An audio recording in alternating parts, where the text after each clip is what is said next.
U.S. President Donald Trump has revoked the security clearances of several political figures, including his presidential rivals Hillary Clinton and former Vice President Kamala Harris, according to a memo posted on the White House website on March 21st. Trump said that it is no longer in the national interest for Hillary Clinton, Kamala Harris, and at least 12 other influential figures to continue to receive classified information. He has previously banned the sharing of classified information with former Secretary of State Anthony Blinken and former National Security Advisor Jake Sullivan. I am directing the heads of all executive departments and agencies to take the necessary steps, in accordance with the law, to revoke all current security clearances for these individuals and to immediately terminate their access to such information. I am also ordering these individuals to be stripped of their right to be on U.S. government-protected facilities without escort, Trump said in a statement.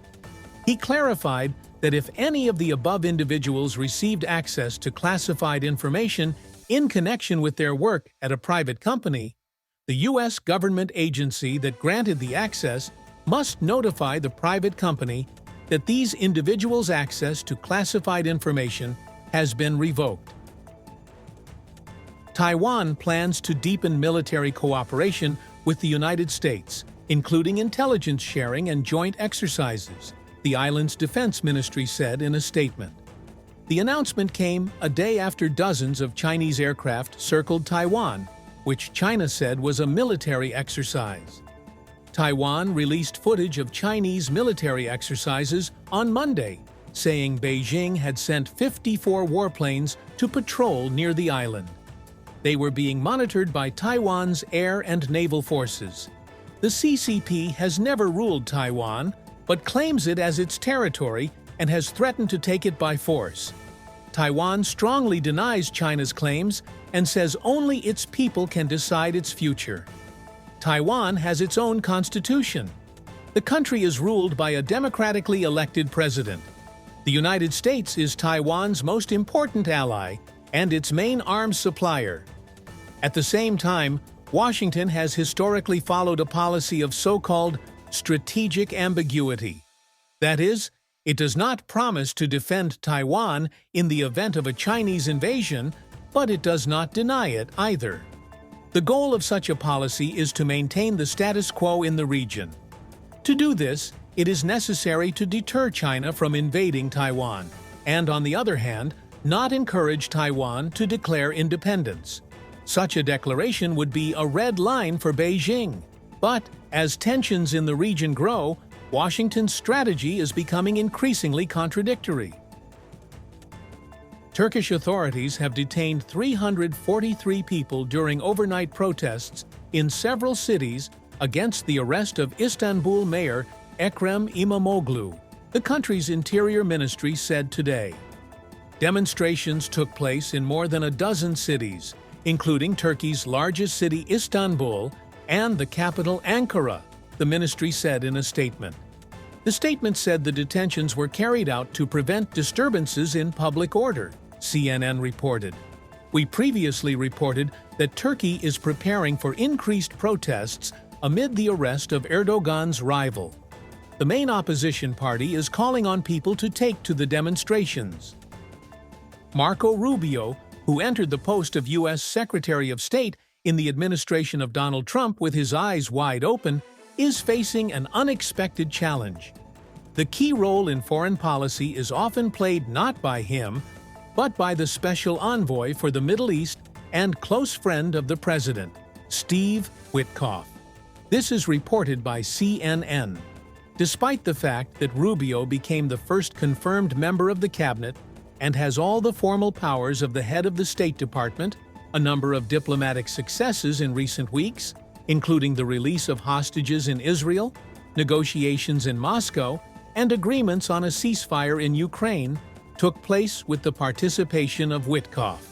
His closeness to Trump, private flights, and frequent meetings with Putin have made many in Washington and beyond wonder, who really shapes U.S. foreign policy? While both officially deny any competition, Rubio calls Witkoff one of his closest colleagues, and Witkoff says he works closely with the Secretary of State.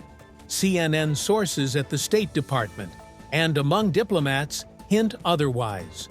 Rubio seems annoyed that his role in key processes is being relegated to the background.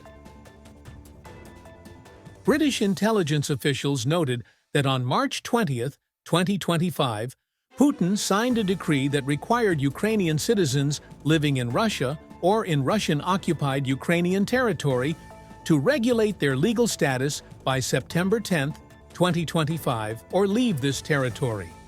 The British claim that Putin's decree almost certainly aims to forcibly remove from Russian-occupied Ukrainian territory Ukrainian citizens who refuse to accept Russian passports and citizenship.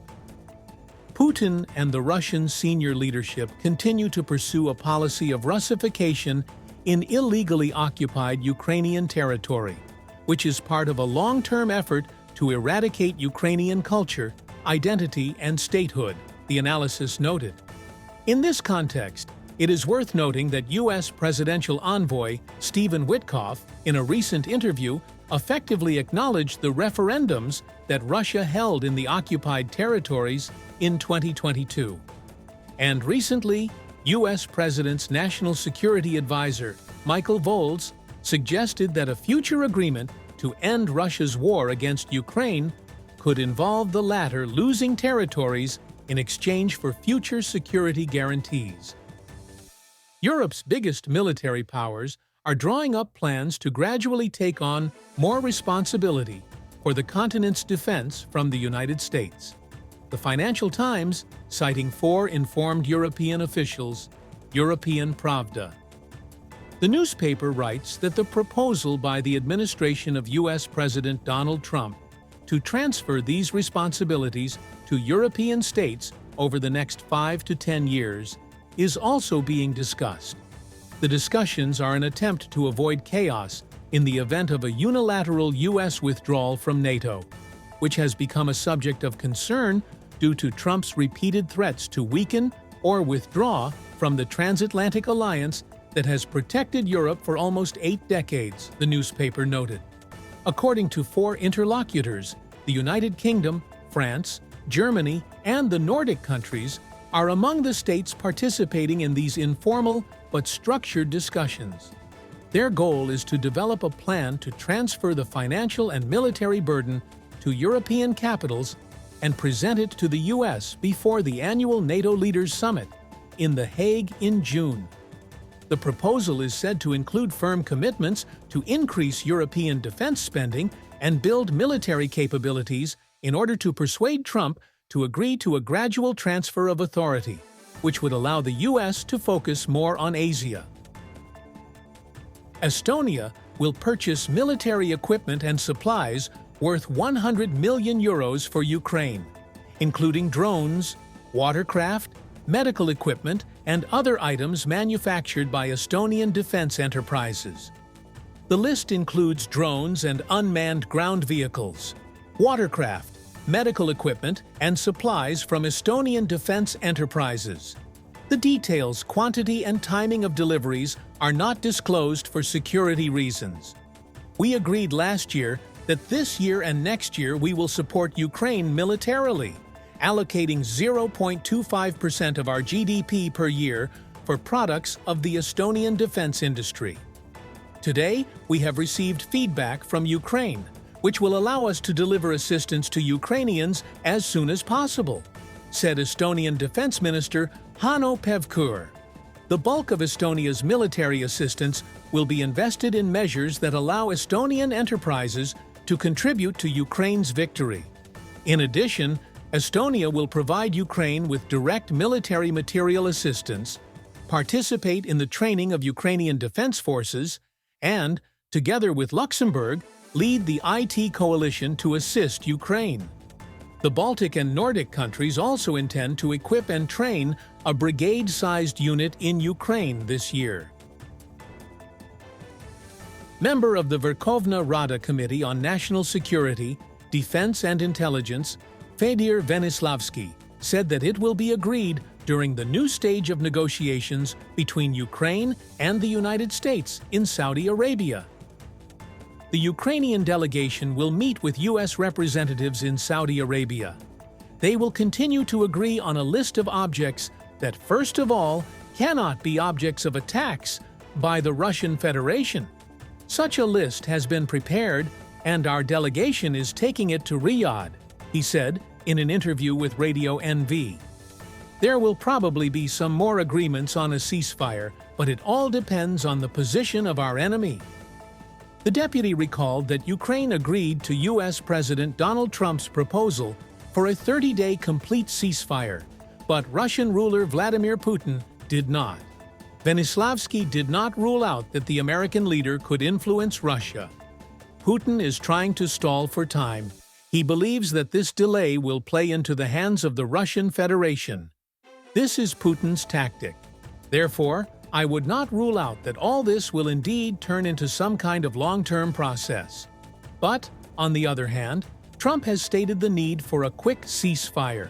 Therefore, I would not rule out that all this will indeed turn into some kind of long-term process. But, on the other hand, Trump has stated the need for a quick ceasefire. Therefore, I think that if Russia continues to use this as an algorithm for its behavior, then Trump may use painful methods to influence Russia. Subscribe to the channel so you don't miss new exciting news from around the world. Like and good luck!